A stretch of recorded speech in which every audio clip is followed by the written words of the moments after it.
Okay, so welcome back. We're going to be doing lesson 7.4, and it's called Off on a Tangent.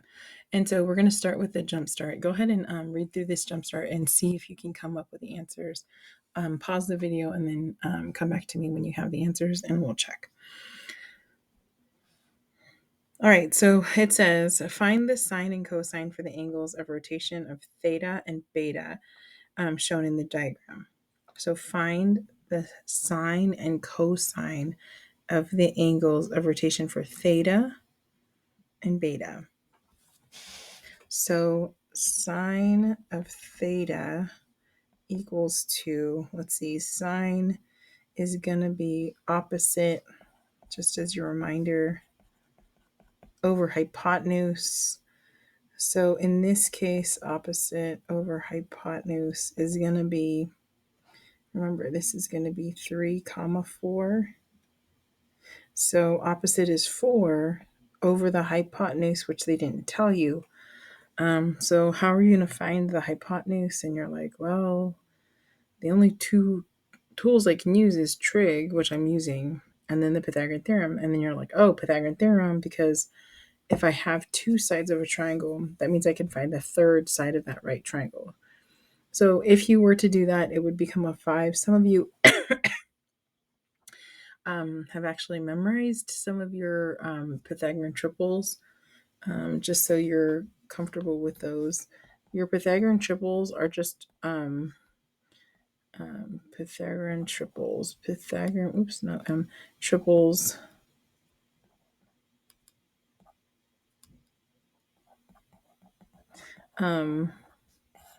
One of them's 3, 4, 5, meaning the legs are 3 and 4, and the hypotenuse is 5.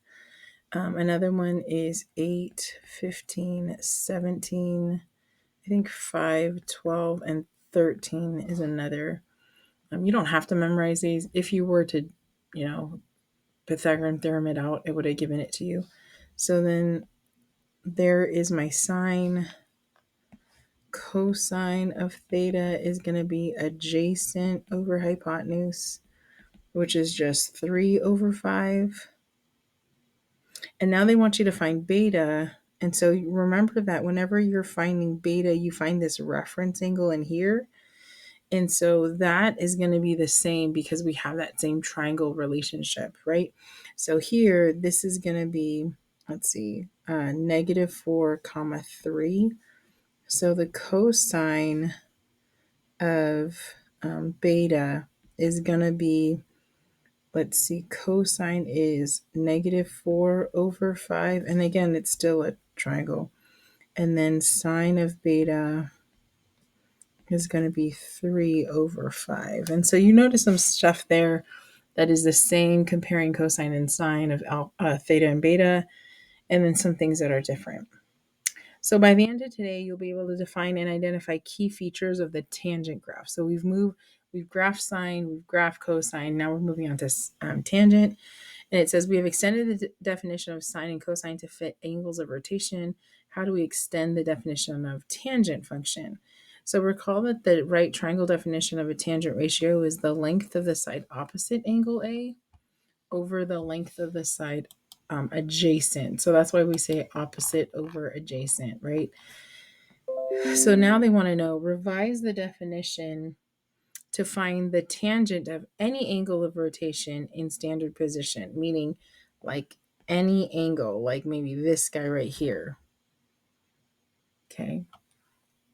And so just as you did before, we know that the tangent, we could draw that reference angle here. So we would draw this reference triangle here, and using that reference angle, it says, so you can always use that in order to find your whatever angle, theta we're talking about here, because we're going to use the little helper of that triangle. So nothing's changed. Okay, so we still know tangent is opposite over adjacent. We still know that we can draw the helper right reference triangle. All of it's going to be pretty much the same. Okay. And then number 2 says revise the definition to find the tangent if we were to be in the unit circle. So here, so tangent here is going to be, so this guy here is going to be your y, and this is going to be your x. So tangent of theta is going to be y over x. Okay. Tangent theta is going to be y over x. Now for number 2 is you're not going to change it because if you notice our definition has nothing, there's no r in here. So therefore we don't need to change the definition. Number 3 says, we've observed that on the unit circle, the value of the sine and cosine can be represented with the length of a line segment. Indicate on the following diagram which segment lengths represent the value of sine theta and which represents cosine theta for the given angle theta. So what they're talking about here is we had talked about like on the unit circle when the radius here is 1, right? We know that the opposite over hypotenuse, because the hypotenuse is 1, that's our sine. So really this is just sine of theta here, right? So what I'm trying to say is sine of theta in this case is going to be CB over 1, which is just CB. Okay. The length from C to B. That's what CB means. And same thing with cosine. Cosine would be this guy over here. Right, so cosine theta, same thing, because we're in the unit circle, it would be AC over 1, right, which is just AC. Okay. It says there's also a line segment that can be defined on the unit circle so that its lengths represent the value of tangent theta. Consider the length DE. So DE is this guy over here. In the unit circle, so DE is outside. You can kind of see that he's kind of like outside the unit circle. Explain why this. Okay, so wait, note that ADE and ABC are right triangles. Write a convincing argument explaining why the length of segment DE is equivalent to the tangent. Well, let's see. So tangent of theta equals to opposite over adjacent. And the opposite is DE in this case, right? The adjacent, because we're in the unit circle, this is a 1. So that's DE over 1, which is just DE. So why is the tangent of this guy just equal to DE? Because in the unit circle, in this case, our adjacent was 1. So our denominator was 1, so it was therefore just DE. It says, on the coordinate axes below, sketch the graph of y equals to tan theta by considering the lengths of the segments DE as it rotates through the angles from 0 to 2 pi. Explain any interesting features you notice on your graph. Extend your graph of y equals tan theta by considering the segment DE as theta rotates through negative angles as well. Okay, so if you were to rotate, so here's theta, right? In this particular picture, this is our theta. What happens if we make theta like small here? It's still just DE, right? So DE is small. As it starts off, it's small. It's really small, right? As this angle gets bigger, as theta gets bigger, and even all the way over here, you can know that DE is just going to get longer and longer, right? Longer and longer and longer. So does that make sense? But what happens when it gets to here? When the angle of theta is pi. So let me clean this up a little bit. What happens when theta gets all the way to 90 degrees, right? So DE would look very different, right?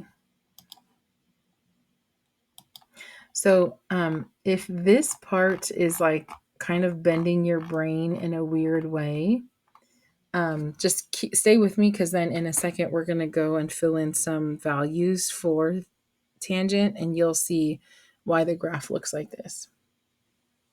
So, okay, so one more time. As theta increases, AB rotates around the origin, intersecting that line at E, right? Did everybody see that? And it's getting bigger and bigger. The length of DE represents the tangent of theta. The length of DE increases towards infinity. Okay? Like, do you see how here, like all the way, he's getting all the way up there? And then here, when he's all the way by 90 degrees, he's all the way up there. Do you see how DE just keeps getting bigger and bigger as theta gets bigger and bigger? Okay. And then it increases into infinity when it's pi over 2. Because this line eventually becomes parallel to this line. These two lines eventually become parallel. So that's where it's undefined, right? Which, again, if you think about this point right here, right? This point right here is the point 0, 1. And we've said that the tangent of theta equals to y over x, which 1 over 0 is undefined. But right before that, it's a huge number, right? Right before that, like say at 89 degrees, where it almost looks like he's, vertical, it would be 1 over, some very, very small x value, right? And so now when you're looking at this graph would kind of look like, as you go away from 0, it's getting really, really big, right? But then when it gets to pi over 2, it's undefined. So you have this, like, do you guys remember asymptote? So you have this asymptote happening here at pi over 2. Okay. And then we continue, right? When we go on the other side, it would look like that. So your tangent function, just so that you know what it looks like, you can use Desmos to tell you what it looks like, is this. Here's tangent of x. That's what it looks like. It looks like a bunch of squigglies, right? So it starts low and it goes really, really high. And then as soon as it hits, the top or the bottom of that Ferris wheel, then you get this very, like, oops, it shouldn't have been like that, huh? It's kind of weird. Let me see if I can. So it needs to be here. In the middle, it's here, and then it goes up this way, and then it goes down this way. So you get a bunch of these squiggly lines at pi over 2. See? Here's pi, and here's 2 pi. So in between that is 3 pi over 2, where that's where your asymptote is. So, okay, I know this is a little bit confusing, but we have a couple of things that I want you to do. So using a unit circle diagram, give exact values. And so you can use the unit circle. Miss Johnson, she's going to have you guys draw these out. So I'm going to do a couple with you. I'll skip around. I'm going to do B first. So when I draw 5 pi over 6, he looks like this. So I already know, because this is a denominator of 6, this is my 30, 60, 90 triangle, right? Specifically, this is my 30-degree angle. So 5 pi over 6 looks like this. Oops, that does not look like that, sorry. So it looks like this, okay? Where this is your pi over 6 angle, and this right here is your 5 pi over 6 angle. And for those of you who took my advice and you memorized your 30, 60, 90 triangle, you know that this is 1, this is 2, and this is root 3. And then because we went left, this is negative. Okay. So the tangent at this point is opposite over adjacent. So this is negative 1 over root 3. Okay. And some of the books out there will make you rationalize your denominator. So let me just show you that really quick. When you rationalize the denominator, it means, hold on, let's write that down. So when we rationalize our denominator,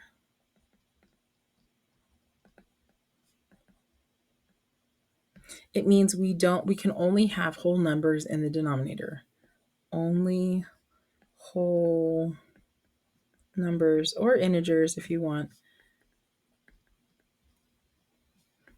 in the denominator. Okay, so this is a pretty big idea in the land of math. And before you couldn't have it. Now you can because you have a calculator. Before you couldn't divide by a number that was not a whole number. Because if you remember from decimal division, you'd have to move that decimal over until the divisor was didn't have a decimal or numbers behind the decimal, right?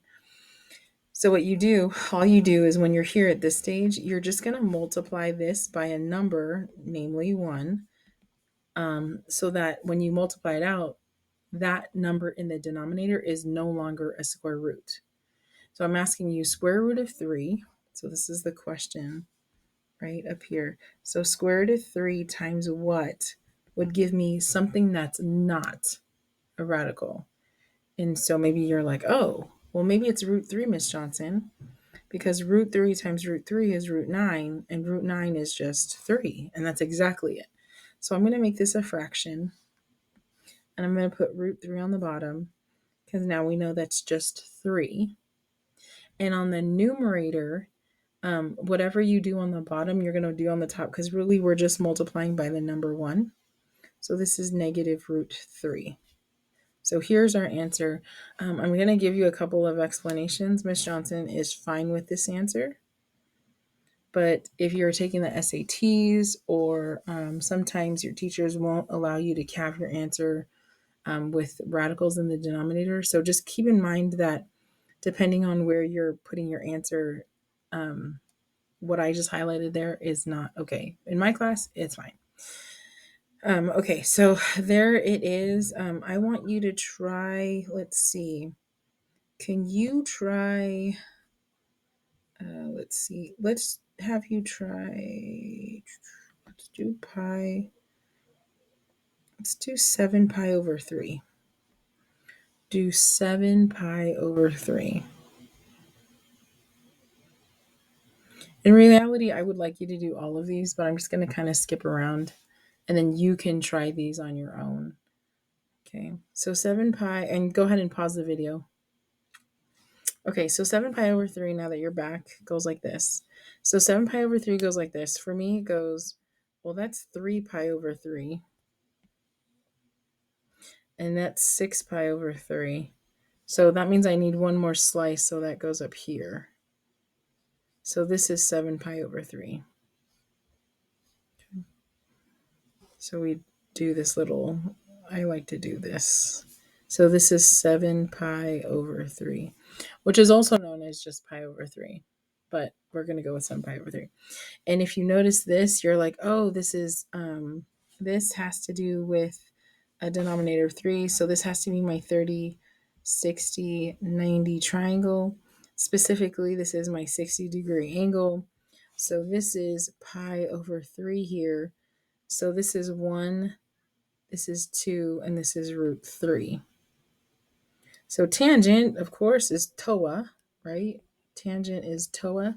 So that's just root 3 over 1, which is just root 3. You are fine with having a radical in the numerator. You just can't have it in the denominator. Okay. So I'm going to skip around. Let's see. I think you can do A by yourself, C by yourself. Let's do E next. Go ahead and do E. And then pause the video and then come back to me when you're ready. All right, now that you're back, here's tangent of 3 pi over 4. Here's, this is 4 pi over 4. And because I want 3 of them, then I have to go backwards 1. So this is where I end up, right? And if you notice, this is my 45, 45, 90 triangle. If you didn't know that, start memorizing your denominators because that's going to really help you. So then that means I can label this. So this is 3 pi over 4 here. So this is -1, 1, and root 2. Always check your signs. So tangent of this guy is going to be 1 over -1, which is just -1. Of course, you can check this on your calculator, of course. So whenever you're doing these, I'm going to just kind of give you a set of directions that I kind of run through in my head. Number 1, I graph the angle. Number 2, I draw the triangle. Number 3, I label my triangle. Number 4, and then I find whatever trig they tell me to do. So I follow directions. And then lastly, I check my signs. And there's 2 ways that I check my signs. Okay. I check my signs because I don't want to be wrong. You could check your signs by using your graphing calculator. You can also check your signs by this new, like making sense of it, right? So here in the first quadrant, like it makes sense that your sine, your cosine, and your tangent are all positive because everybody's positive. Your x is positive, your y is positive. When you're dealing with your, so here everyone's positive, right? Because x is positive. So here x is positive, y is positive. So you can imagine everyone being positive here. Here, x is positive, but y isn't. So that reminds me, whenever I say x, should remind you of cosine. So in this quadrant, cosine is positive, right? Sine will be negative. Oh, am I saying this wrong? I am saying this wrong. Sorry. Y is positive. What am I doing, Miss Johnson? Sorry. Y is positive. Y reminds me of sine. Sorry. Y reminds me of sine. So sine is going to be positive, but x is negative. So that means cosine's negative. And if this makes sense to you, it makes sense because look, when you travel to the left, x is negative and so will your cosine. And because tangent is y over x, right? Then that means you have a positive divided by negative, so that means it's negative. So in this one, sine is positive, right? Here you can say all of them are positive. All of them are positive. So cosine, sine, and tangent. Remember, because tangent is y over x, right? In the third quadrant, now you have x and y being negative. X and y negative. So that means my cosine is going to be negative. My sine is going to be negative, but my tangent is not. My tangent in this case is positive. And that makes sense because, again, tangent is y over x, right? So if I divide a negative by a negative, I get a positive. Last but not least, on this fourth quadrant, notice my cosine has now turned again positive. So my x is positive.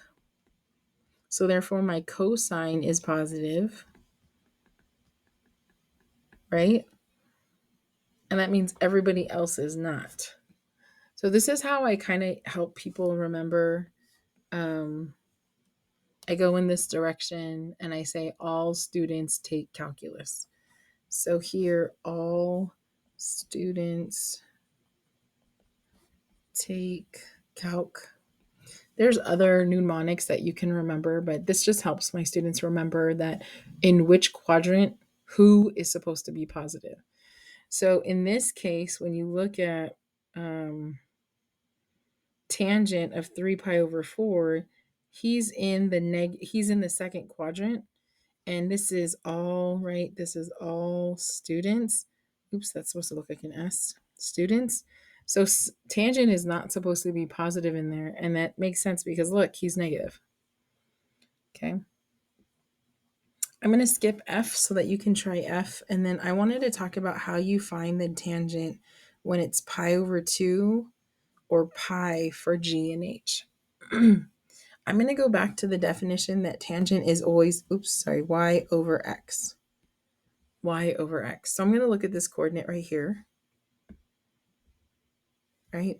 And this coordinate right here is 0, comma 1. So this tangent of pi over 2 is 1 over 0. Now, if I take my Desmos calculator and go 1 divided by 0, it says undefined. If I take my Desmos calculator and I plug in tangent of pi over 2, it says undefined. But now you understand why it's undefined. So this one here, this is kind of a special case. I'm going to put undefined here. It's undefined because your x is 0 and you're dividing by your x. Okay? See if that makes sense. And some of you are like, okay, as long as I can use a calculator, Ms. Johnson, I'm fine. But we really want to go back to the definition of tangent, right? Being y over x. So now I want to show you tangent of pi. Do the same thing. Say it's y over x. And you're like, oh, oh, did I do this wrong again? Oh man, Ms. Johnson. This is negative 1 over 0. Sorry. Let me drink some water. Okay. So your y in this case is 0. Your x in this case is negative 1. 0 divided by negative 1 is 0. So therefore, your tangent is just going to be 0. And let's check. So tangent of pi is 0, and that's what we found. So in this little section, you were supposed to learn how to apply the definition of tangent being y over x so that you can do it over and over again. This is in general how I attack these problems by graphing them and stuff.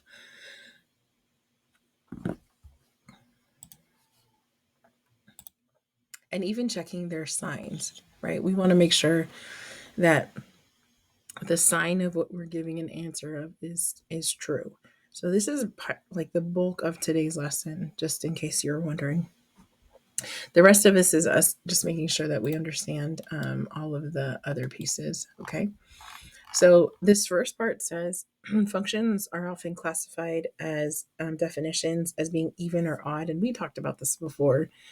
So when we're thinking about even, we're thinking about like when we graph it, when we go to the right so much and the left so much, even means they follow each other. If this guy is up here, this guy's up here, like a parabola, right? Right? Or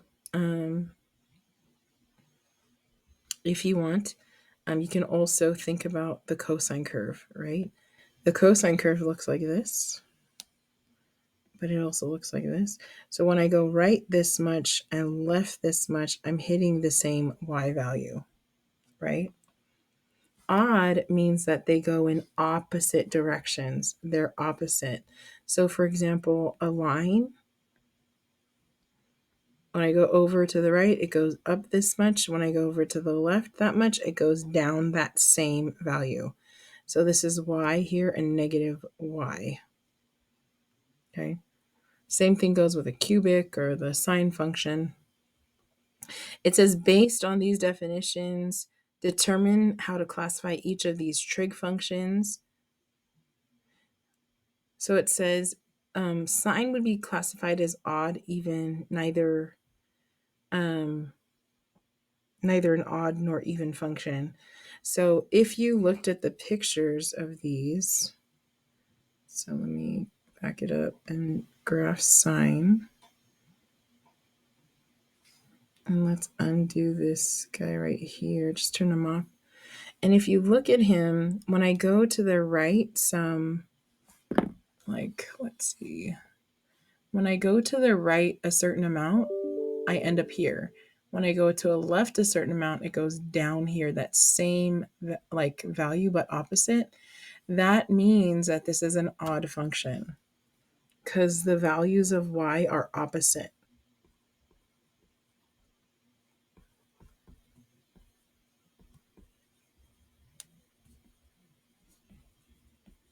Okay. So then cosine, we already talked about, would be even. And if you look at that, here's why, right? When you go right so much, you go down. When you go left that same amount, you go down. They follow each other. This guy's down here, this guy's down here, this guy's in the middle, this guy's in the middle. See, it's the same. This is because y values are the same.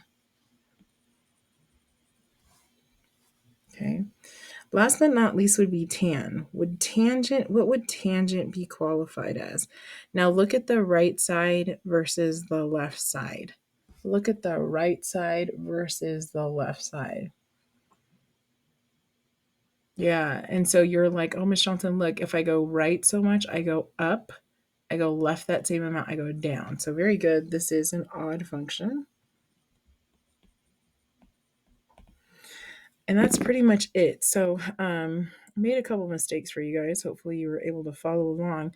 But the biggest part about today was you now using those triangles that we've been drawing to find your tangent values for angles. Okay, yes, you can use your calculator to check. Notice here that when I plug in, let's say tangent of pi over 6, it does not give me an exact value that I want, right? And so we found 5 pi over 6, and it's negative 0.577. Over here, we got negative root 3 over 3. Now, you can plug in and say negative root 3 over 3, and you're like, look, it's the same exact value, Miss Johnson. Yes, but the calculator won't give you exact values, and I'm expecting exact values on the test. Okay, so if you don't know your 30, 60, 90 triangle, hopefully you know how to use it on the unit circle to figure out these values. Okay, well, with that being said, hopefully you are comfortable with tangent just a little bit more and know you're not supposed to be a pro at it yet, but after some practice problems, you should be. Thank you for listening. Have a great day.